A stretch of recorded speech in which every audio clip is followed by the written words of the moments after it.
Now we have the next category of body, that is a statutory body. अभी दो bodies के बीच में difference समझो, स्टैच्यूटरी और executive. Union council of ministers, जिनको मैं कैबिनेट मिनिस्टर भी बोलूं, law minister, defence minister, home minister, finance minister, दुनिया भर के मिनिस्टर्स, ये सारे मिनिस्टर जब किसी डिसीजन से किसी कमिटी का गठन करते हैं, इसका मतलब a body which is form by the cabinet decision और by the executive decision, that becomes executive body. वो क्या कहलाती है?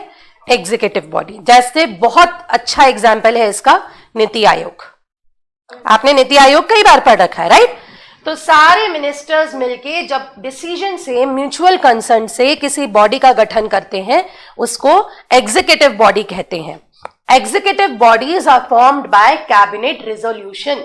रिजोल्यूशन मतलब एक डिसीजन लिया गया है, ठीक है? So executive bodies are form by cabinet resolution. Statutory bodies की शुरुआत भी कैबिनेट रेजोल्यूशन से होती है.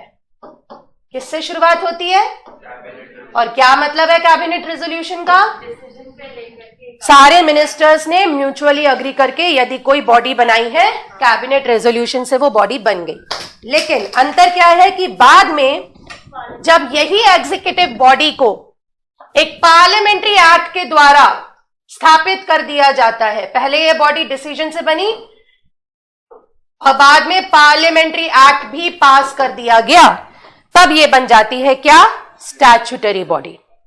अ body which is established by the act of the parliament, it is called as statutory body. Statute का मतलब क्या होता है? स्टैच्यूट, स्टैच्यूट हम बोलते हैं ना, एक्ट पास हुआ, एक्ट पास हुआ, है ना? जब कोई एक्ट बनता है, जैसे सिटीजनशिप अमेंडमेंट एक्ट ऑफ 2019, तो एक्ट के अंदर जो जो पॉइंट्स लिखे गए हैं, point number 1, point number 2, point number 3, point number 4, they are called as statutes of the act. The provisions which are mentioned under the act are called as statutes of the act. कोई भी act हो, उसके अंदर के जो points हैं वो statutes कहलाते हैं. मैंने क्या बताया कि एग्जीक्यूटिव बॉडी कैसे बनती है? काउंसिल ऑफ मिनिस्टर्स के डिसीजन से बनती है, और इसको क्या कहते हैं? कैबिनेट रेजोल्यूशन से बॉडी बन गई. लेकिन वही कैबिनेट रेजोल्यूशन से बनाई गई बॉडी, एग्जीक्यूटिव बॉडी, जब उसको पार्लियामेंट्री एक्ट से और स्टेबलाइज कर दिया जाता है, उस बॉडी को पार्लियामेंट्री एक्ट के द्वारा और स्टेब्लिश कर दिया जाता है, that becomes a statutory body. अब आप बोलोगे मैम जरूरत क्या है, रहने दो executive body. Why a parliamentary act has to be formed and why it has to be turned into a statutory body? Executive body only can be turned into a statutory body. समझ में आया? फर्क यह है कि statutory body has power to make laws for the entire country. Executive body के पास इतने power नहीं होते हैं. स्टैच्यूटरी बॉडी के लीगल राइट्स बोलना चाहिए ज्यादा होते हैं. It is empowered to enact the laws, it is empowered to enforce laws in the countries, जैसे कि एनजीटी, नेशनल ग्रीन ट्रिब्यूनल, जैसे कि सेंट्रल विजिलेंस कमीशन, जैसे कि सेंट्रल इंफॉर्मेशन ब्यूरो. बहुत सारी ऐसी बॉडीज हैं जो नेशनल लेवल पे बनाई गई हैं बाय पार्लियामेंट्री एक्ट, और इनके पास पावर आ जाती है कि ये देश के लिए लॉज बना सकते हैं, just like what a constitutional body does. But what is the difference between statutory and a constitutional body? वो कॉन्स्टिट्यूशन में पहले मेंशन थी, लेकिन ये बॉडीज बाद में बनी है पार्लियामेंट्री एक्ट के द्वारा. तीनों को डिफरेंस समझ में आया? कृतिका मुझे तीनों में वन लाइन डिफरेंस बता दो.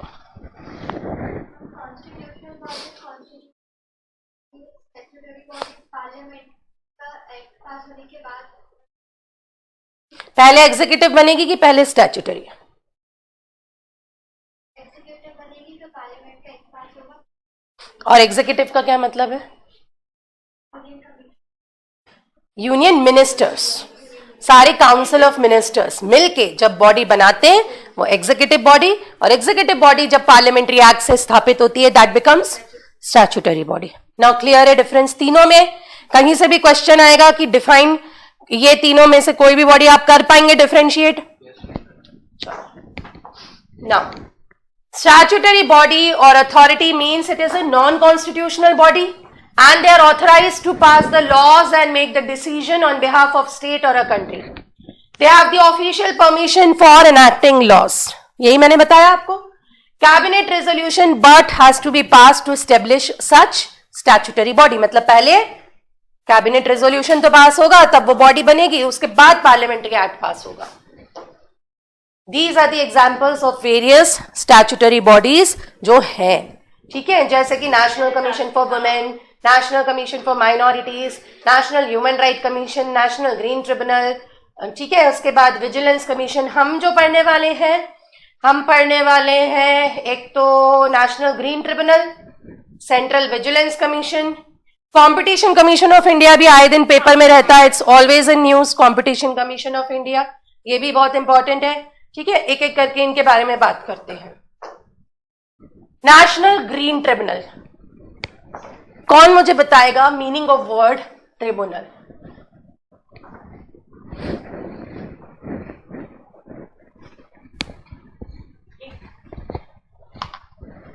मनीष बताएगा.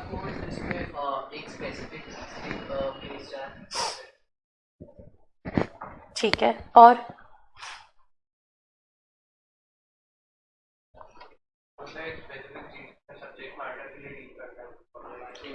ऐसे कोड्स जो किसी पर्टिकुलर सब्जेक्ट से डील करने के लिए बनाए गए हैं. ट्रिब्यूनल का वैसे तो मतलब होता है it is a quasi judicial body. Right down the meaning of word tribunal. Tribunal का लिटरल मीनिंग होता है quasi judicial body. Quasi judicial मतलब आधे मेंबर्स जुडिशरी के हैं. तो आधे मेंबर्स कौन है? आधे मेंबर्स हैं एग्जीक्यूटिव्स, ब्यूरोक्रेट्स, ठीक है. And these tribunals are formed or established for particular matters. जैसे कि बहुत सारे ट्रिब्यूनल्स आपने देखे होंगे. एनवायरमेंटल मैटर्स को डील करने के लिए नेशनल ग्रीन ट्रिब्यूनल बना. देखो हमारे देश में 1 अपेक्स कोर्ट है, that is supreme court. 25 high courts और उनके अंदर फिर सारे रीजनल लोअर कोर्ट्स आते हैं, सबऑर्डिनेट कोर्ट्स, ठीक है. लेकिन इन कोर्ट्स में बहुत सारे केसेस पेंडिंग चल रहे हैं. आपको जान के हैरानी होगी कि जजेस की संख्या जो है with respect to Indian population is very very low. जजेस बहुत कम है हमारे देश में. 30% सीट्स भी खाली है और रेशो अगर आप कंपेयर करें कि 1 जज with respect to what population, तो वो रेशो भी there is a huge gap, बहुत बड़ा गैप है, ठीक है. तो इसीलिए बहुत सारे केसेस पेंडिंग चल रहे हैं हमारे कोर्ट में. ऐसा कहते हैं, जब से मैं पढ़ा रही हूं तब से कहते हैं कि 3-3.5 करोड़ केसेस पेंडिंग है. तब से पेंडिंग ही चल रहे, रिजॉल्व ही नहीं हो रहे, ठीक है. तो कोर्ट के सामने सभी तरह के केसेस आते हैं. एनवायरमेंटल डिस्प्यूट्स भी आ रहे हैं, रिलीजियस डिस्प्यूट्स भी आ रहे हैं, सोशल डिस्प्यूट्स भी आ रहे हैं, है ना, बहुत सारे इश्यूज आ रहे हैं. तो कोर्ट ने क्या बोला, पर्टिकुलर मैटर्स को डील करने के लिए, अपना भार कम करने के लिए हमें ऐसी स्पेशल कोर्ट्स बनानी पड़ेंगी. That is why the idea of tribunal was given. आधे मेंबर्स जुडिशरी के होंगे, आधे एग्जीक्यूटिव के. तो ट्रिब्यूनल का मतलब होता है जैसे एनवायरमेंटल के मैटर्स पे डील कर रहा है तो नेशनल ग्रीन ट्रिब्यूनल बना दिया. वाटर डिस्प्यूट्स, 2 राज्यों के बीच में यदि नदी के पानी के डिस्ट्रीब्यूशन को लेकर डिस्प्यूट है तो इंटर स्टेट रिवर ट्रिब्यूनल बना दिया, है ना. आपने नाम सुना होगा कावेरी डिस्प्यूट ट्रिब्यूनल, ठीक है. सो इंटर स्टेट रिवर डिस्प्यूट्स को सुलझाने के लिए वहां ट्रिब्यूनल्स बने हैं. ऐसे करके n नंबर ऑफ ट्रिब्यूनल्स होते हैं. तो one such tribunal which is a statutory body, a parliamentary act was pass to make this tribunal, it is a national green tribunal. और आपके एग्जाम पॉइंट ऑफ व्यू से बहुत important है because environmental matters में आप NGT का नाम सुनते हैं. तो कब बना था ये? 2010 बना था, under which act? National green tribunal act of 2010, ठीक है.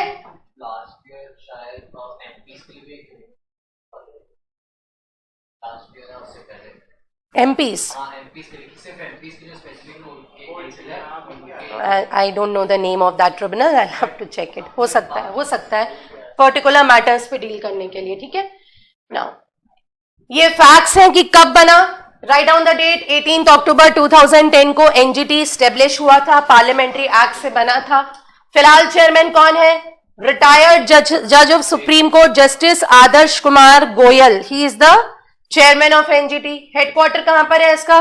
दिल्ली में है। Now apart from main headquarter it also has regional headquarters, इसके रीजनल हेडक्वार्टर्स भी है।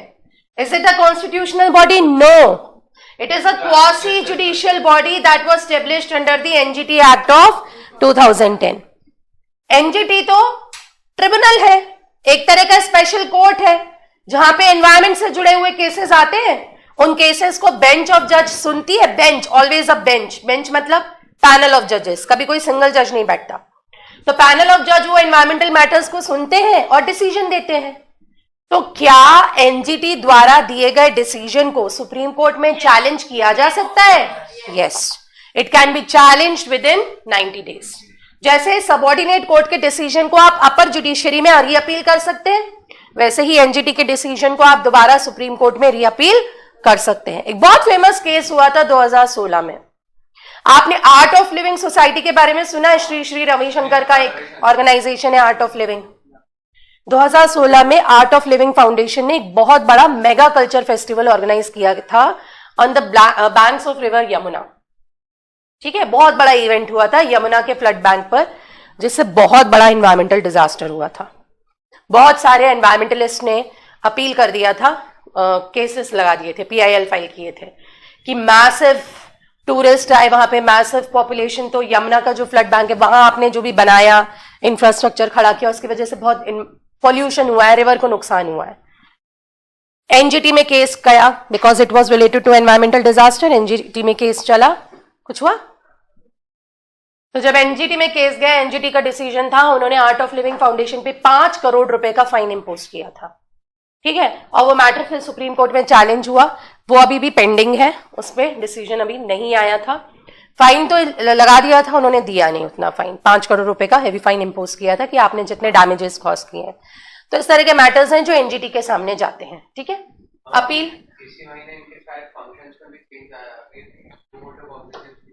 हाँ, अपने आप से भी किसी एनवायरमेंटल डिजास्टर का केस अगर वो लेना चाहें तो they can take. These are the zonal branches which I was telling you कि एक तो मेन ब्रांच हेडक्वार्टर है न्यू दिल्ली में, और इसके अलावा ये इनकी जोनल ब्रांचेस हैं। जैसे Pune is the western zone branch, Bhopal is the central zone branch, Chennai is the southern and Kolkata is the eastern branch. तो याद कर लो, east, west, central and southern. Northern इसलिए नहीं क्योंकि दिल्ली ऑलरेडी बैठा हुआ है, वहां पे हेडक्वार्टर है ना। तो राइट इट डाउन, इसको लिखो। भोपाल है ना, सेंट्रल ब्रांच है भोपाल। आपका एनजीटी आपके नेशनल लॉ यूनिवर्सिटी के पास ही तो है, वहीं पे तो है। जब जाओगे एडमिशन लेके तब मिलेगा मौका इंटर्नशिप वगैरह करने का। Now, every bench has a specified geographical jurisdiction covering several states in the region। तो ये जोनल ब्रांचेस जो हैं, ये जिस रीजन में आती हैं वहां के नियर बाय स्टेट्स को ये कवर करती है। मान लीजिए एमपी में कोई इशू हो रहा है, महाराष्ट्र का कोई इशू, जैसे एमपी का कोई इशू है, या झारखंड का कोई इशू है, या लगा लगाया कोई स्टेट है, राजस्थान का इशू है, तो वो सेंट्रल ब्रांच में जाएगा। ठीक है, ऐसे रीजनल ब्रांचेस उसको डील करती हैं। सर्किट ब्रांचेस का मतलब होता है और छोटे लेवल के छोटे छोटे ब्रांचेस, छोटे छोटे मैटर को डील करने के। नाउ चेयरपर्सन एनजीटी कौन है इस वक्त? Adarsh Kumar Goyal, and he is a retired chief justice of supreme court. तो जो चेयरमैन होते हैं इज ऑलवेज अ रिटायर्ड जज ऑफ अ सुप्रीम कोर्ट, हमेशा। ठीक है, जुडिशियल मेंबर्स जो बाकी के मेंबर्स हैं, दे आर रिटायर्ड जजेस ऑफ हाई कोर्ट्स। तो सुप्रीम कोर्ट और हाई कोर्ट के जजेस को ही मौका मिलता है इन ट्रिब्यूनल्स के चेयरमैन और मेंबर बनने का। हर एक बेंच में कम से कम एक जुडिशियल एक्सपर्ट होगा और एक एक्सपर्ट मेंबर होगा। एक्सपर्ट मेंबर मतलब ऐसे लोग जिन्होंने एनवायरमेंट में स्पेशलाइजेशन किया हुआ है। They are the professionals who have the idea of the particular locality of the particular geography. ठीक है, ऐसे लोग इस एनजीटी में बैठते हैं। अगर आप किसी मैथमेटिशियन को उठा के ले आए और बोलें कि आप एक ऐसे केस में वर्डिक्ट दीजिए जहां पे एनवायरमेंटल डिजास्टर हो या रिवर के फ्लड प्लेन की डैमेज की बात हो रही, तो वो क्या लॉजिक देगा? तो it has to be expert in the geography, जिसने रिवर के उस पर्टिकुलर रिवर से रिलेटेड प्रोजेक्ट्स में जिसने काम किया हो। ऐसे लोगों को एक्सपर्ट मेंबर बोला जाता है और वो इन ट्रिब्यूनल्स में बैठते हैं। और प्रोफेशनल क्वालिफिकेशन के साथ साथ 15 साल का एक्सपीरियंस होना चाहिए in the matters of environment और फॉरेस्ट कंजर्वेशन। ठीक है, एनजीटी में कम से कम कितने मेंबर्स होना चाहिए? तो इसमें कोई फिक्स नंबर नहीं है, कि इतने मेंबर्स होना चाहिए नेशनल क्राइम ट्रिब्यूनल में, बट कहते हैं कि minimum 10 maximum 20, there is no fix number, it can be decided. ठीक है. Term, all the members are required to hold office for the term of 5 years and not eligible for reappointment. मतलब हम समझ गए, यहाँ पे हम एक स्टैट्यूटरी बॉडी की बात कर रहे हैं, तो यहाँ पे भी टर्म ऑफ मेंबर्स फिक्स है, 5 साल का टर्म होता है.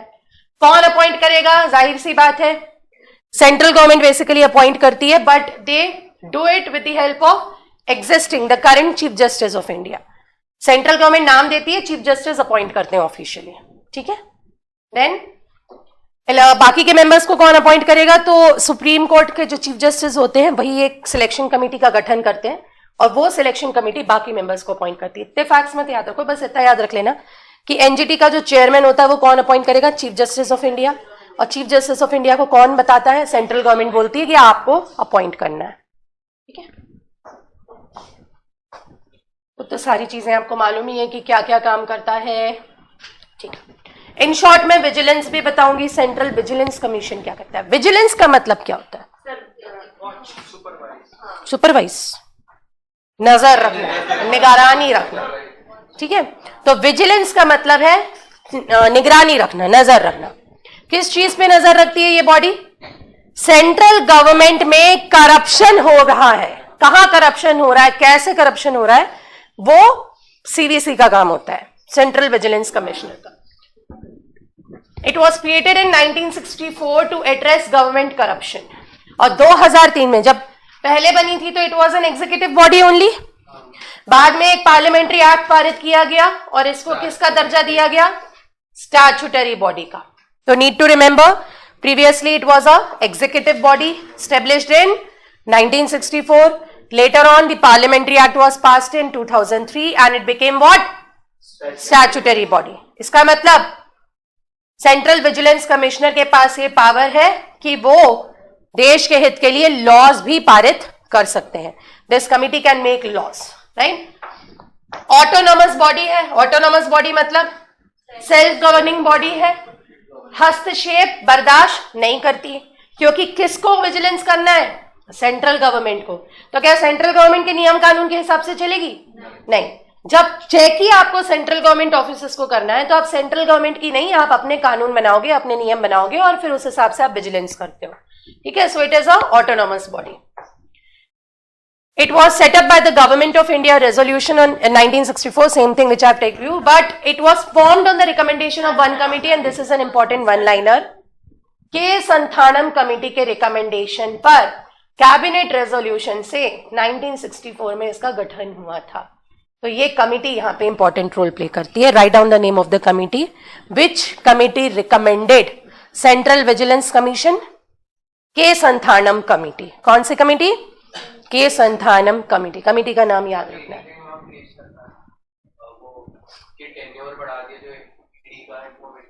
There are different committees by the same name, don't be confuse. नहीं, बहुत सारी कमिटीज हैं अलग अलग सेम ही नाम से.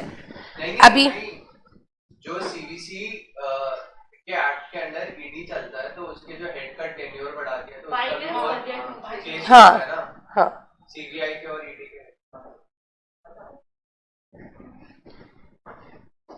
ये फैक्ट्स आपको याद रखें तो ठीक है. फर्स्ट विजिलेंस कमिश्नर कौन थे जरूरी नहीं है, पर इसका काम क्या होता है? सालाना रिपोर्ट तैयार करती है ये और सरकार को जमा करती है. ठीक है.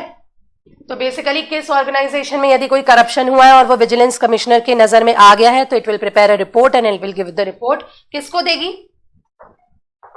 किसको देगी रिपोर्ट? प्रेसिडेंट को रिपोर्ट देगी. ठीक है. सेंट्रल विजिलेंस कमिश्नर होता है और 2 विजिलेंस कमिश्नर्स होते हैं, just like what we have read in election commission. एक चीफ इलेक्शन कमिश्नर होता है और 2 इलेक्शन कमिश्नर्स होते हैं. वैसे ही एक सेंट्रल विजिलेंस कमिश्नर होता है और 2 विजिलेंस कमिश्नर्स होते हैं. तो एक जो है हेड, उनका नाम है सुरेश पटेल. उनका नाम याद रख लेना. Suresh Patel is the existing central vigilance commissioner. ठीक है. 3 मेंबर की बॉडी है, जैसे कि इलेक्शन कमीशन भी 3 मेंबर की बॉडी है. Appointment by the president on the recommendation of the committee. This committee consist of prime minister, minister of home affairs and the leader of opposition. मतलब prime minister, home minister and leader of opposition in Lok Sabha. ये 3 member मिलके नाम suggest करेंगे किसको?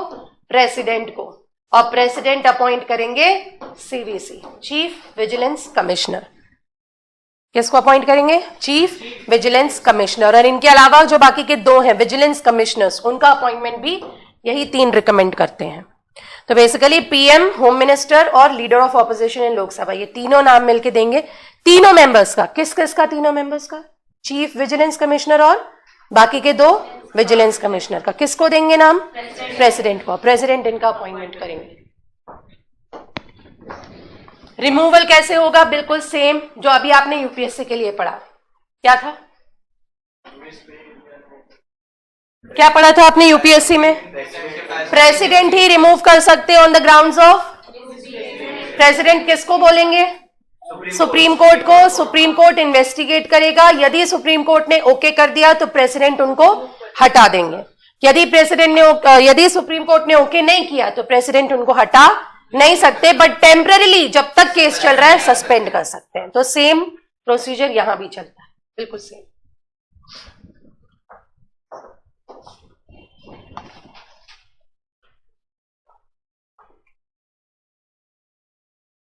One more important is left, that is human right commission नहीं, but हाँ, central information commission. Central information commission का काम क्या है? विजिलेंस का तो काम है नजर रखना, निगरानी रखना, करप्शन पे चेक रखना। सेंट्रल इंफॉर्मेशन कमीशन का क्या मकसद होता है? पढ़ा है कभी, सुना है इसके बारे में?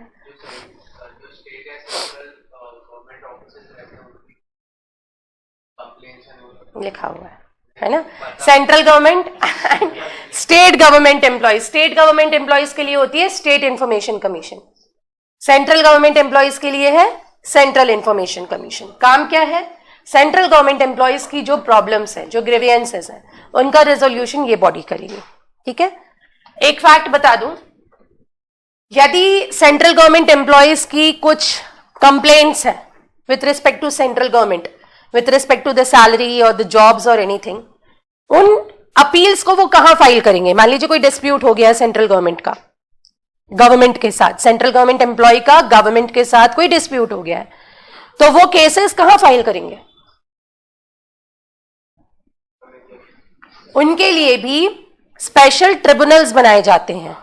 ठीक है। और उन ट्रिब्यूनल को कहते हैं CAT, central administrative tribunal. Central government employees के जो प्रॉब्लम्स होते हैं सेंट्रल गवर्नमेंट के साथ, जो डिस्प्यूट्स होते हैं, उनको रिजॉल्व करने के लिए स्पेशल ट्रिब्यूनल्स बनाए गए, स्पेशल कोर्ट्स बनाए गए, जिनको कहते हैं कैट, सेंट्रल एडमिनिस्ट्रेटिव ट्रिब्यूनल। उसी तरह से स्टेट गवर्नमेंट एम्प्लॉयज के, अगर उनकी स्टेट गवर्नमेंट के साथ कोई डिस्प्यूट्स हैं, उनको फाइल किया जाता है सैट में, स्टेट एडमिनिस्ट्रेटिव ट्रिब्यूनल। तो फिर ये सेंट्रल इंफॉर्मेशन कमीशन का क्या काम है?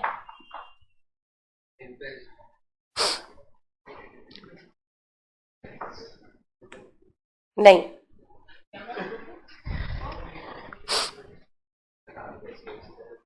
सेंट्रल गवर्नमेंट एम्प्लॉयज की सारी इंफॉर्मेशन, इनसे रिलेटेड इनकी कंडीशंस ऑफ सर्विस, जो भी चीजें हैं इनकी during the term of the office, वो सारी चीजों को मॉनिटर करता है central information commission. Central government employees की conditions of the service, term of the office, conditions of the office, और जो भी उनको प्रॉब्लम्स आ रही हैं, वो सारी चीजें सेंट्रल इंफॉर्मेशन कमीशन डील करता है। It was established under RTI act of 2005, right to information act. ठीक है। सारी अपील्स जो कि पीएसयूज से रिलेटेड है, आपने पढ़ा ना, PSUs what are public sector undertakings. 51% share सरकारी होते हैं और बाकी प्राइवेट शेयर होल्डर्स के होते हैं। तो जो पीएसयूज के भी एम्प्लॉयज हैं, उनकी कंडीशंस में यदि कोई प्रॉब्लम है तो they will make an appeal to the central information commission. जैसे कि भोपाल में बीएचईएल, यदि भेल एम्प्लॉयज को कुछ प्रॉब्लम हो रही है तो वो अपनी कंडीशंस ऑफ सर्विस को लेके कहां बात कर सकते हैं? Central information commission. They are all central government employees. BHEL has a status of what type of company? Maharatna company.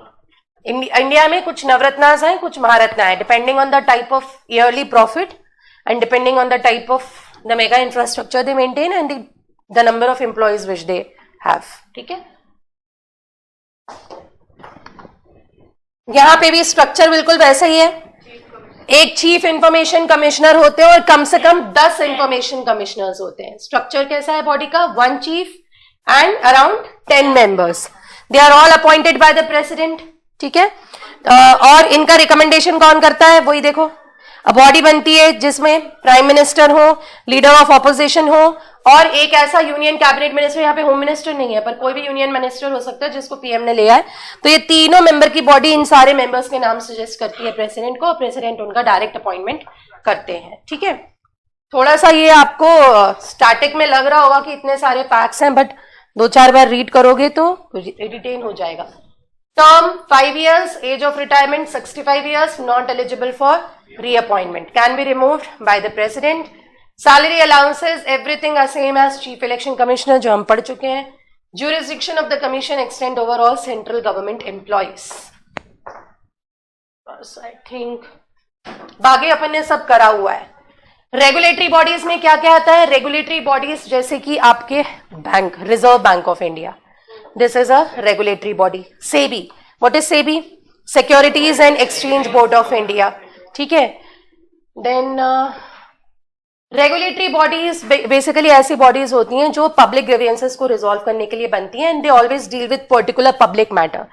जैसे हमारे देश में मॉनेटरी पॉलिसीज को डिसाइड करने के लिए आरबीआई है, तो आरबीआई की गाइडलाइंस वगैरह वो खुद डिसाइड करते हैं, तो it is a type of regulatory body that dictates the monetary matters in the country. SEBI का काम क्या है,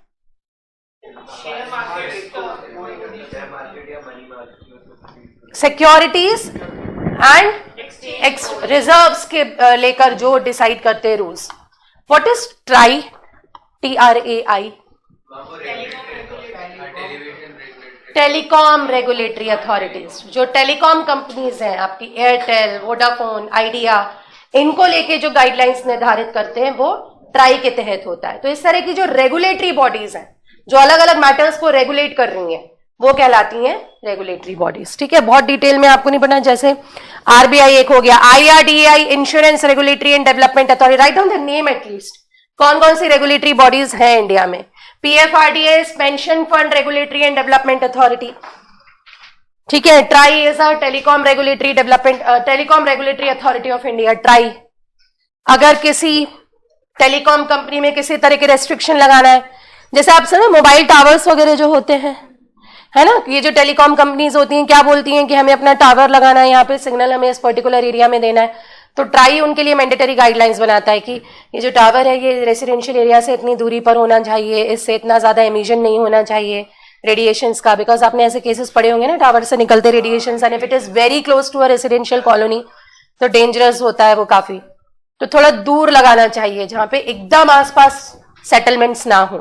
तो वो सारी गाइडलाइंस ट्राई डिसाइड करता है किस टेलीकॉम कंपनी को कितने टावर लगाने की परमिशन है, कितना फ्रीक्वेंसी वो ऑपरेट कर सकता है, वो सब कुछ ट्राई डिसाइड करता है, ठीक है। So it is a type of regulatory body. उसी तरह से सेंट्रल गवर्नमेंट एम्प्लॉइज को पेंशन को रेगुलेट करने के लिए PFRDA होता है, pension fund regulatory and development authority. Pensions किस तरह से मिलेंगी, आपने सुना होगा ना, EPFO organisation, this is also a type of regulatory authority. Central government employees की जो सैलरी होती है ना, उसमें से एक अमाउंट जो होता है वो पब्लिक फंड के फॉर्म में अलग रख लिया जाता है, फिर जब वो रिटायर होते हैं तब उनको उसके बेनिफिट्स मिलते हैं, और मीनवाइल सरकार इस फंड को आराम से यूज करती रहती है, इधर का पैसा उधर घुमाती है, उधर का पैसा इधर घुमाती है, दैट इज EPFO, ठीक है। लास्ट इज एग्जीक्यूटिव, ये भी हमने पढ़ चुके हैं। एग्जीक्यूटिव तो मैंने खैर आपको बता दिया, समझा दिया। इसमें सिर्फ एक बॉडी इंपॉर्टेंट है and that is NITI Aayog. NITI Aayog एक गवर्नमेंट थिंक टैंक है। थिंक टैंक मतलब सरकार की पॉलिसीज बनाने में हेल्प करता है। आइडिया मैं दे देती हूं, बाकी आप रीड करिएगा। पहले क्या हुआ करता था, जब इंडिया इंडिपेंडेंस हुआ था ना, तो हमारे यहाँ कंसेप्ट आया था प्लानिंग कमीशन का। अब प्लानिंग कमीशन एक बॉडी थी जो हर 5 साल के लिए प्लान तैयार करती थी कि आने वाले 5 साल में सरकार क्या क्या काम करेगी, किस तरह से फंड्स को रेगुलेट करेगी, कौन कौन सी चीजों पे वो काम करेगी, कौन कौन से एरियाज ऑफ फोकस होंगे। तो ये प्लानिंग कमीशन करती थी, whether it is going to spend for housing, whether it is going to spend for education, whatever. लेकिन धीरे धीरे वो प्लानिंग कमीशन एकदम बोलना चाहिए ऑब्सोलीट टाइप हो गई। मतलब नॉन एग्जिस्टेंट टाइप, कोई काम नहीं कर रही थी वो, प्लानिंग हो रही थी। प्लानिंग तब मैटर करती कि भाई मैंने प्लान बनाया कि मैं आने वाले 5 दिनों में 10 चैप्टर पढ़ डालूंगी, ये मैंने प्लानिंग करी है, बस प्लानिंग कर ली मैंने। अब वो आने वाले 5 दिनों में मैंने 10 क्या, मैंने 5 चैप्टर भी नहीं पढ़े, तो क्या उसका कोई फायदा होना है? फिर अगले 5 दिन बाद मैंने प्लानिंग कर ली कि मैं अगले हफ्ते 20 चैप्टर निपटाऊंगी। तो मेरी प्लानिंग का एक्चुअल फायदा कब है? जब उसका मैं असेसमेंट कर रही हूं कि मैंने प्लान किया था 10 चैप्टर, मैंने एक्चुअली कितना किया, मैं उसका एनालिसिस कर रही हूं। That is how I am going to achieve something out of it ना, बाय प्लानिंग। तो सिर्फ प्लानिंग करने से हो जाएगा क्या? होता यह था कि सरकारें बदलती रहती थी, सरकार प्लान करती थी कि 5 सालों में कोई भी गवर्नमेंट हो एजेंडा ये होगा, होता ही नहीं था ऐसा। जैसे ही गवर्नमेंट चेंज हुई, नई गवर्नमेंट के नए एजेंडा होते थे, तो द प्रीवियस प्लान्स वो किसी भी मतलब के नहीं रह जाते थे। तो प्लानिंग कमीशन एक तरह से बहुत ही बुरा परफॉर्म कर रही थी, इसीलिए सरकार ने डिसाइड किया कि प्लानिंग कमीशन को खत्म करके हम एक नई थिंक टैंक बनाएंगे, एक पॉलिसी मेकिंग बॉडी बनाएंगे, जिसका नाम होगा NITI Aayog, national institute for transforming India. इसकी स्थापना 2015 में की गई थी। नरेंद्र मोदी इसके चेयरमैन हैं, और चेयरमैन के अलावा इसमें और स्ट्रक्चर होते हैं, जैसे कि Rajiv Kumar is the vice chairperson and Amitabh Das is the CEO. इसके अलावा इसमें और सारे मेंबर्स होते हैं, कुछ एक्स ऑफिशियो मेंबर्स भी होते हैं, कुछ पार्ट टाइम मेंबर्स होते हैं, कुछ फुल टाइम मेंबर्स होते हैं। कितने पार्ट टाइम, कितने फुल टाइम, कितने एक्स ऑफिशियो, इससे आपको कोई लेना देना नहीं है। आपको सिर्फ नाम याद रखना है 3, वही जो अभी देखे। पीएम है इसके चेयरमैन, अमिताभ कांत का नाम पेपर में बार बार आता रहता है, ही इज द सीईओ, ठीक है, तो वो आपको देखना है। नीति आयोग में 2 तरीके की बॉडीज बनाई गई हैं, पहली है गवर्निंग काउंसिल, दूसरी है रीजनल काउंसिल। प्लानिंग कमीशन में बॉडी प्रॉब्लम ये थी, planning commission used to follow the top down approach. क्या थी? टॉप डाउन, मतलब हमारे देश में एक है सेंट्रल गवर्नमेंट, फिर है स्टेट गवर्नमेंट, और स्टेट के अंदर सब चीजें आती हैं, आपकी पंचायत, म्युनिसिपैलिटी सब आते हैं। टॉप डाउन अप्रोच में होता क्या था कि सेंट्रल गवर्नमेंट पॉलिसी बना रही है, नियम बना रही है, और इनको बता रही है कि ये करना है। ये नहीं देख रही है कि यहां तक ये पहुंच रहा है कि नहीं इसका फायदा। क्या विलेजेस में, पंचायत में और म्युनिसिपैलिटीज में हमारी पॉलिसीज पहुंच भी पा रही हैं कि नहीं पा रही हैं? क्या इसका कोई फायदा मिल रहा है कि नहीं मिल रहा है सिटीजन को? ये नहीं देख रही। ये कहलाती है टॉप डाउन अप्रोच, जिस पे प्लानिंग कमीशन काम कर रहा था। That was a total failure. NITI Aayog इससे रिवर्स अप्रोच पे काम करता है, उसको कहते हैं बॉटम अप अप्रोच। क्या कहते हैं? Bottom up. बॉटम अप का मतलब है म्युनिसिपैलिटी हो या पंचायत हो, इनके जो ग्रीवियंसेस हैं, इनके जो प्रॉब्लम है, ये पहुंचाएंगे स्टेट तक। We have a 3 tier structure in every state. We have a Zilla Parishad body, then we have a Panchayat level body, block level body, and then we have village panchayats. और urban areas में we have city council, we have nagar palikas, and then we have nagar nigams, है ना? तो ये grass root level से problem कहां पहुंच रही है? सेंट्रल स्टेट के पास। और फिर सारे स्टेट के चीफ मिनिस्टर, सारे यूनियन टेरिटरीज के लेफ्टिनेंट गवर्नर्स, ये सब मिलके बैठते हैं सेंटर के साथ नीति आयोग की मीटिंग में। तो नीति आयोग में केवल सेंट्रल गवर्नमेंट बैठ के पॉलिसी डिक्टेट नहीं करती, it has participation of all 28 states, their chief minister, all the union territories which have legislature. कौन कौन सी एग्जिस्टिंग लेजिस्लेचर्स हैं? पुडुचेरी के चीफ मिनिस्टर और दिल्ली के चीफ मिनिस्टर, और बाकी के जो यूनियन टेरिटरीज हैं वहां के लेफ्टिनेंट गवर्नर्स, वो भी बैठते हैं इन मीटिंग्स में, और सबका कलेक्टिव इंफॉर्मेशन जाता है, कलेक्टिव इनपुट जाता है, और फिर वो पॉलिसी बनती है। तो ये बेहतर अप्रोच है। टॉप डाउन से bottom up is a much better approach, that is called as a governing council. Regional council में यदि किसी पर्टिकुलर रीजन को लेकर कोई समस्या है, या मैं बोलूं कि there is a problem in the Terai region of Himalayas. अब आप बोलो मैम तराई रीजन मतलब फुट हिल्स ऑफ हिमालयाज, जहां पे आपके उत्तर प्रदेश, आपका झारखंड, बिहार, ये वाला बेल्ट आ रहा है। तो यहां के रीजन में यदि कोई समस्या है तो उसके लिए रीजनल काउंसिल बैठेगी। या बोलो कि मैम नर्मदा की रिफ्ट वैली में कुछ प्रॉब्लम है, नर्मदा के जो जहां से नर्मदा बह रही है उन राज्यों में प्रॉब्लम है, तो that would include Madhya Pradesh and Gujarat. तो रीजनल लेवल पे यदि प्रॉब्लम्स को रिजॉल्व करना है तो रीजनल काउंसिल करती हैं, अदरवाइज गवर्निंग काउंसिल मतलब सारे चीफ मिनिस्टर्स और लेफ्टिनेंट गवर्नर्स जो हैं वो बैठ के विथ पीएम इनकी मीटिंग्स में अपने इनपुट देते हैं, that is how the bottom up approach is followed. Clear है? तो अगर आपसे पूछा जाए कि नीति आयोग का एडवांटेज क्या है,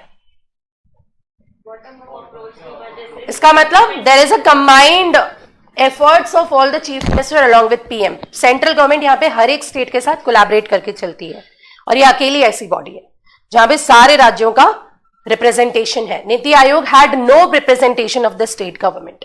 ये क्वेश्चन आ चुका है क्लैट में, क्लैट 2018-19 में नीति आयोग से क्वेश्चन आए हुए हैं। It's very important topic. ठीक है, स्ट्रक्चर कैसा होता है हमने पढ़ा है, एक चेयरमैन होता है, मोदी जी हैं, वाइस चेयरमैन, कुछ फुल टाइम मेंबर्स हैं, कुछ पार्ट टाइम मेंबर्स हैं, एक्स ऑफिशियो मेंबर्स हैं, मतलब एक ऑफिस का चार्ज संभालते संभालते they are also members of Niti Aayog, उनको कहते हैं एक्स ऑफिशियो मेंबर्स। ठीक है, experts and specialist in various field, इसको बहुत ज्यादा रटने की जरूरत नहीं है, और ये सारे काम करता है वो। I will give this in the PDF, क्या क्या करते हैं, ग्रास रूट लेवल पे क्या करते हैं, विलेज लेवल पे, पंचायत लेवल पे, म्युनिसिपैलिटी लेवल पे किस तरह से बॉटम अप अप्रोच जाता है। सिंपल है, इसको रीड करोगे समझ में आएगा। That is what NITI Aayog does. ठीक है, तो ये है सारी आपकी कॉन्स्टिट्यूशनल बॉडीज, एग्जीक्यूटिव बॉडीज और स्टैट्यूटरी बॉडीज। रेगुलेटरी बॉडी भी हमने समझ लिया, नाम हमें पता है। एग्जीक्यूटिव जुडिशियल बॉडीज आप पहले ही पढ़ चुके हैं, स्टेट जुडिशरी पढ़ लिया आपने, और यूनियन जुडिशरी पढ़ लिया आपने, तो जुडिशियल बॉडीज हो गई। तो these are the types of bodies that you need to remember. At least जो पढ़ी है अभी, बहुत सारी बॉडीज आपने स्टैट्यूटरी में पढ़ी हैं और बहुत सारी एग्जीक्यूटिव में पढ़ी हैं, तो वो पढ़ लेना स्ट्रक्चर। ठीक है ना, मैं मॉक में उनसे क्वेश्चंस दूंगी। तो I want you all to revise, specially Niti Aayog, NGT, ठीक है, उसके बाद central vigilance commissioner, vigilance commission and information commission. ये चार तो आपको अच्छे से याद करनी है।